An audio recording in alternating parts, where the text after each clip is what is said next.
Hi, welcome back to my channel and welcome back to Wondersnatch. I just watched Mulan, the new Disney 2020 Mulan that was released on Disney Plus, and I got something to say. So I'm going to turn myself into beautiful Mulan matchmaker drag while I talk about Asian representation in the media and, you know, what it means to me. Alright, so if that's something you want to see, don't forget to give me a big thumbs up, subscribe to my channel, and ring that post notifications bell. Okay, see you in a bit.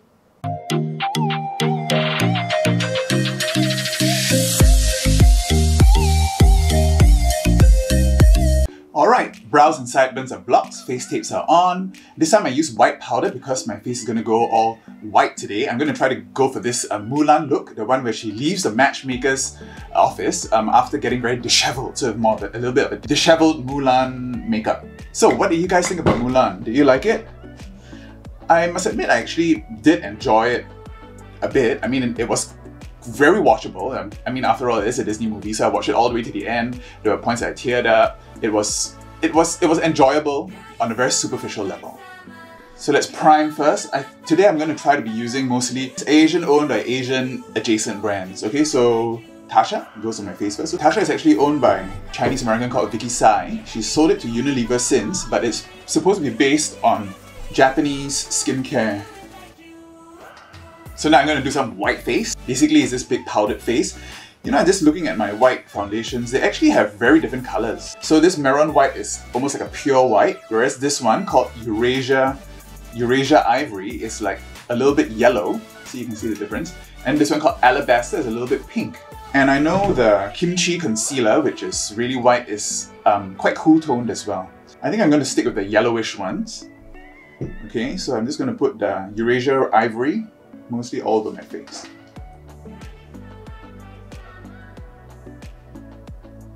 Pounce that in with a little bit of clown white. Then using my kimchi sponge. Kimchi, of course, is Asian owned. So I'm going to get some of that onto the sponge. And start. Get this hair. And it's getting a bit long. Time for a haircut. So yeah, Mulan, it was enjoyable, but I mean, if you look deeper, you realize that although they did cast entirely Asian cast, kudos to them that they cast actually Chinese people and not Korean or Japanese or Filipinos putting Chinese. But the production team is almost 100% Caucasian. I was going through the list of cast and crew and there were very, very few Chinese people behind the scenes. Okay, especially the writers, 4 of them all have Caucasian names. It's basically Asian people speaking white words, telling a white story. And the story itself, I mean, it's supposed to be based on a cartoon or based on the folklore, and they couldn't decide which one to do. I mean, it was marketed as kind of like this prestige kung fu thing, almost like Crouching Tiger, Hidden Dragon.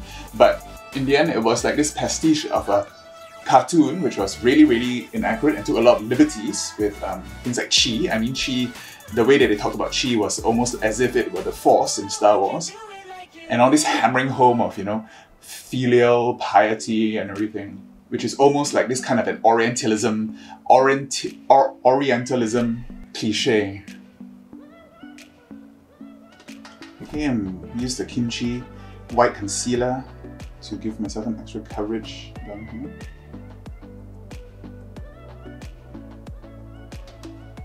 I mean, the plot itself for Mulan I thought was a little bit lazy. Okay, I mean, Mulan herself didn't really have much character other than she had this chi that she had hide.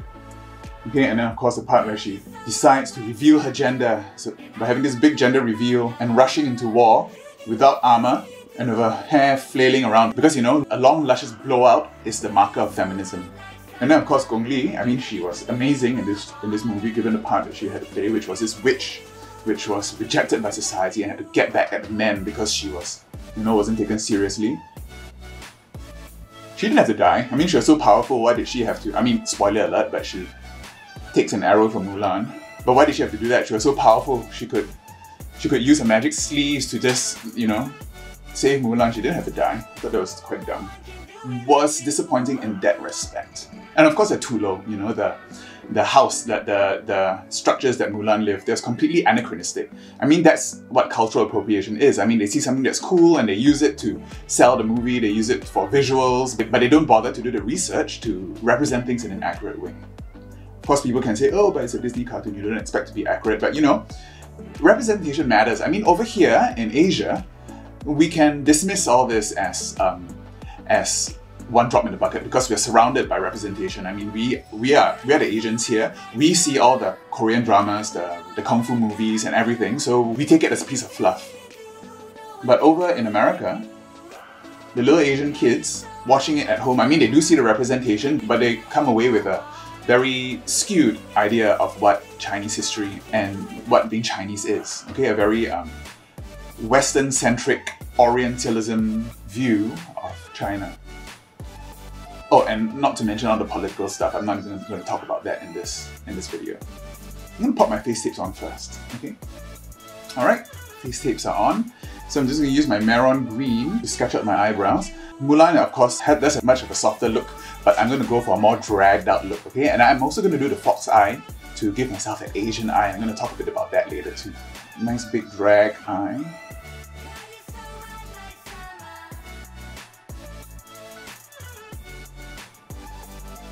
And just clean up under that with some white. I think I want to do the rest in creams as well, because so it's a lot more poppin'. Okay, so here she has a yellow forehead and pink cheeks. Here I've got all my Mehrons here. I'm going to grab some of this yellow, this clean side.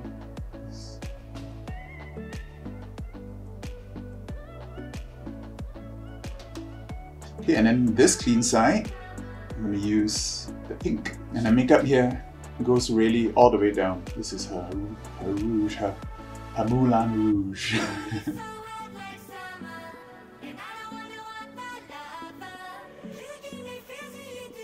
Okay, and now we can powder with the kimchi, no color. Yeah, so you know, I'm a bit hypersensitive to Asian representation. I mean, when I grew up, in Singapore here we are brought up with American TV, okay, mostly the cable stuff. So Friends and you know all that stuff, Buffy, and I never saw any Asian actors. Okay, hardly ever. When I was young, I actually wanted to be an actor, and my parents, of course, told me at the time that if you're Asian, you're never gonna get any of the roles. You end up playing bit parts and Calais Fair the rest of your life. And you know, looking around, I kind of had to believe them. I kind of gave up on that dream and went on to do other things. Okay, so let's deepen up those brows first. It's actually quite a dark green. Okay, so I'm going to use my new Virgin Mojito palette from Kimchi also. This 9-pan palette, this one called Sour Pop. Okay, I'm going to use that to start filling in the front and the middle portion parts of the brow. In the 90s, when I was growing up, of course, the first ever sitcom with an all-American cast was All American Girl. And of course, I devoured that with Margaret Cho. And at the time, of course, we got all her bootleg comedy specials. And she was one of my heroes at the time. We never got that again until Fresh Off the Boat a few years ago. Asians just don't seem to have as much sway in Hollywood and in TV and movies. African Americans seem to be able to have a good foothold in the entertainment industry. There's plenty of sitcoms and TV shows centering around black people, but Asian people still know. So every time an Asian character comes on TV, of course I get very excited and it becomes almost a reason for me to watch. You think TV executives would know that by now, but of course we don't want it to, you know, dissolve into just tokenism. Just gonna mix in a little bit of the black, okay, to the tail, and ombre that into the green. I've got this kimchi mirror with a light. Okay, and these days, I mean, there's still very few and far between Asian roles. Crazy Ex-Girlfriend did a good job. I mean, they had Vincent Rodriguez III, who's Filipino, to play her main love interest. That was at least something. We have shows like Pen 15 and Never Have I Ever now, which have Asian leads, which is, I guess, good, but they're all on things like, you know, Netflix and streaming services, and not on network television. Let's go in with the eyes. This is going to be a little bit tricky. She doesn't have very much eye makeup at all, so I'm just going to be contouring my eye. I'm going to avoid using neutrals, so the kimchi palettes are out, they're mainly neutral. I will be popping into my cremated palette. Okay, you've got some ochre shades there, I'm going to use that to contour the eyes. I'm going to prime my eyes with some P. Louise, the white one. Rumor 0. Even though we don't have representation for Asian people, there's still a lot of whitewashing on TV. I love the series BoJack Horseman, but the character Diane Nguyen, who is supposed to be Vietnamese, was played by Alison Brie, the entire series, and they never really addressed it. It always unsettled me a little bit. I mean, why couldn't they get an Asian actress to play that character? I mean, recently Kristen Bell stepped down from playing a character on the Apple TV show called Central Park because it was a mixed race character. But that's only because of Black Lives Matter, but you know, Asian people still up for grabs. Okay, so this Asian-inspired makeup, there's not much of a crease going on, so I want to try to give myself that mongoloid look. Okay, so no crease, I'm just going to be contouring a fox eye. I'm going to use Obituary first, which is this dark ochre. I'm going to use a card with this. Okay, so connect the outer corner to that brow. I really need a card. Okay, yeah, so this fox eye trend. So makeup also has some sort of Asian representation problem also. I know I did a fox eye thing before and I thought it was really cool that you could contour your eyes to make them look so foxy like Bella Hadid. But there was a big backlash, which of course everything has nowadays, that the influencers and everything were posing with their eyes, pulling up this to give them this slanty look, fox eye. That was offensive to some people because they thought, you know, people were being made fun of their slanty eyes all their childhood, and now suddenly it's fashionable because a whole bunch of white people did it. That's because there's not enough representation, okay? So every little thing like this becomes something important to someone, okay? So, you know, I'm not one for cancel culture, but I can see where people are coming from. But I'm Asian, so I get to do it.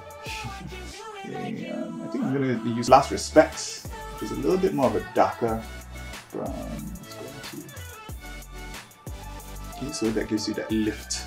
So I'm going to use liner to give myself that fox eye, using my Morphe eyeliner. Okay, and I'm going to bring that just to the middle of my eye.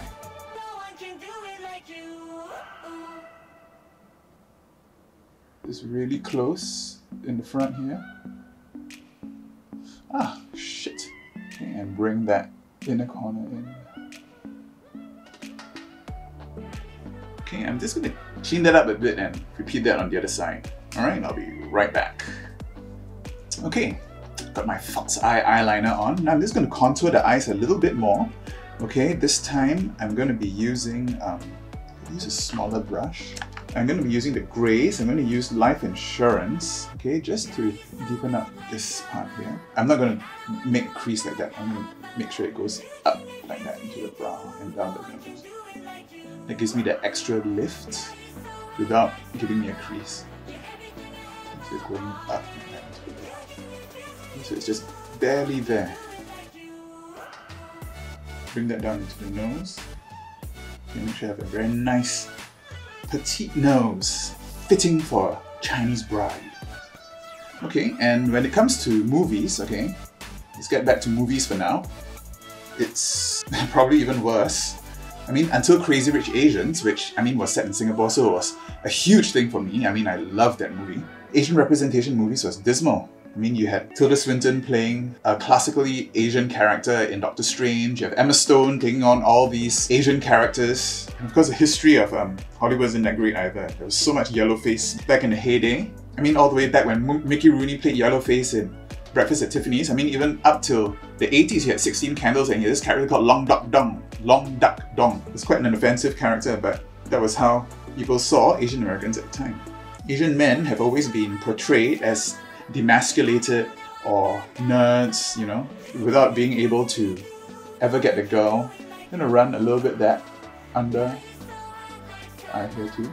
Okay, so the shadow is almost as if it's coming from here, here. Okay, that gives it a little bit more lift also. Use a softer brush for the nose. Contour underneath, shorten the nose a little bit. Okay, so now let's go in with the rest of the face. I do need to contour a little bit. Use Life Insurance first. Put that in the hollows of my cheek. So these cool tone colors help to give some shadow. Very light. The other thing that I'm really obsessed with are musicals, Broadway musicals. And that's another area where Asians are hardly ever seen. I mean, there are almost no Asian leading men on Broadway. Okay, there are a few like Telly Leong, B.D. Wong, but they are really few and far between, and they don't get all the roles that white actors do. They can't go up for roles that white actors do, okay? I mean, the women have a better time. There's Lea Salonga. I'm going to do the same with the jaw. Okay, a very, very light brush. Okay, I don't want like harsh lines. Okay, I've finished contouring a little bit and I've snatched with some super white down the nose and up here to give myself a little bit more lift because there's not too much contouring today. I'm going to go in with the yellow now. I'm going to use the yellow in the Naomi Smalls palette, the I'm Not Yoking Bitch. It's quite a bright yellow. Pop this here. Okay, yeah, so in musicals, I mean, most Asian actors, they're relegated to playing stock roles from like Miss Saigon and Thoroughly Modern Millie. Really Asian stories, I mean, such as George Takei and Lea Salonga did this one about Japanese internment camps called Allegiance, okay? I mean, of course it didn't do very well because white people didn't go and see it. It's about how Japanese were being demonized during World War II, you know, and Japanese Americans were being shunted into internment camps. Okay, I'm going to use super white, just going down my nose. Okay, and then going into the pink. I've got this other kimchi palette, the You Make Me Happy palette. It's got a nice bright pink there, which I'll be using as blush, my Moulin Rouge. It comes down quite far. Okay, everything goes upwards, alright? Try to snatch that face a little bit more. Just blend it in here so it doesn't look too crazy. There's some pigment there, Kim. This is almost like her watermelon in the kimchi palette. Just going to tone it down a little bit in the middle of the face by using Sugar Pill Taco, so it doesn't drag the face down. Okay, I'm going to draw those the red lotus thing here. I don't really have any good water-activated red face paint, so I'm going to be using some liquid lipstick. I'm going to use a pencil brush so I can get that shape, right? It's almost like Sacha Velour, third eyebrow. Right, and now the same red, I'm going to do a very Asian lip. Hers looks more natural, but I think I'm going to exaggerate this by doing one of these small geisha-like lips. Okay, and I'm almost done. So, you know, yeah, talking about Japanese internment camp, Asian people do have a very different history when it comes to oppression. Black people obviously were horribly traumatized by slavery and Jim Crow and all the structural racism that takes place nowadays. But Asian people, it's a little bit more subtle, I guess. You know, Chinese people were brought into America to build the railroads, and when they didn't have any more use for them, they were, you know, threatened to be sent back or relegated to live in slums in Chinatowns. And of course, when the Chinese population was growing in America, there was such panic about this that they had this Chinese Exclusion Act where Chinese people were prohibited from buying property and having certain jobs and everything. Completely racist policies. Let's sharpen up those eyebrows. Oh no, this thing is slipping. And of course, we have the Japanese internment camps, yellow face, even Indians, okay, Indian Americans. They recently, the character Apu on The Simpsons, and how it was basically Hank Azaria speaking with an Indian accent, what they call patanking. Okay, patanking is when an Indian person puts on exaggerated Indian accent. Okay, so I think I'm pretty much done. I'm just gonna maybe throw on a little baby lash and come back with the finished look. And this is the finished look. Mulan leaving the matchmakers all disheveled and decided to go for a manicure. So that's my video about Asian representation. Am I being a bit too sensitive? I don't know. I think Asians have a long way to go. Okay, there's this whole model minority thing which I didn't even get into this video. And I hope to see more Asians on screen. Awkwafina is a new sitcom on Comedy Central that's quite funny. And also, people who did Crazy Rich Asians, they are developing another sitcom. So I can't wait to see that. And I can't wait to see the sequels to Crazy Rich Asians also. Give me a part. And if you like this video, give me a big thumbs up. Give me a big thumbs up. Give me a big thumbs up. Subscribe to my channel and ring that bell for post notifications. Alright? Okay. 再见.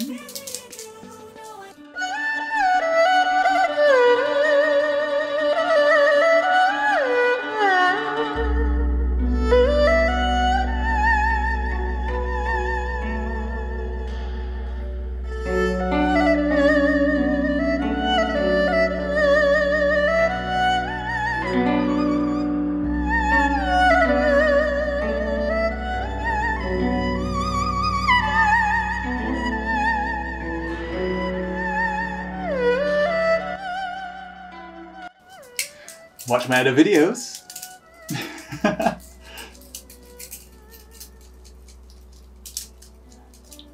Watch my other videos. Bye.